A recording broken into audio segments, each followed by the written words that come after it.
વાત કરીએ રાજકોટની કે જ્યાં સિવિલ હોસ્પિટલ ફરી એક વખત વિવાદમાં આવી છે અને રાજકોટ સિવિલ હોસ્પિટલનો વધુ એક વિડીયો વાયરલ થયો છે।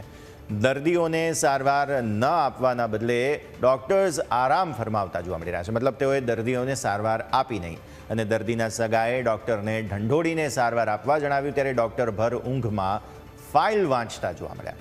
નાઇટ ડ્યુટી કરતા ડોક્ટર્સ અગાઉ પણ આવી જ રીતે વિવાદોમાં આવી ચૂક્યા છે અને ડોક્ટર્સ પોતાની જવાબદારીઓ નિભાવતા નથી। સંવાદદાતા ઋષિ ફોનલાઈન પર આપણી સાથે।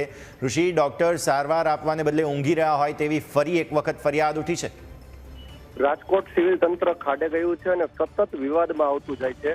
વધુ એક વિડીયો વાયરલ થયો છે, જે વિડીયોમાં ડોક્ટરો ઊંઘતા હોય તે પ્રકારનો આ વિડીયો છે અને દર્દીના સગા ડોક્ટરને જગાડે છે કે ચલો આવો અને મારા પેશન્ટને સારવાર આપો। આ પ્રકારની ઘટના ફરીથી રાજકોટ સિવિલમાં બની છે અને ખૂબ જ શર્મસાર ઘટના કહેવાય, કારણ કે ડોક્ટરોને લોકો ભગવાન માનતા હોય છે અને એ જ ડોક્ટરો જ્યારે પોતાની ડ્યુટીને બદલે આરામ ફરમાવતા હોય છે તે ગંભીર ઘટના કહેવાય। હવે જોઈએ આ જે વાયરલ વિડીયો છે તે બાદ તંત્ર શું કાર્યવાહી કરે છે। જી, ખૂબ ખૂબ આભાર ઋષિ।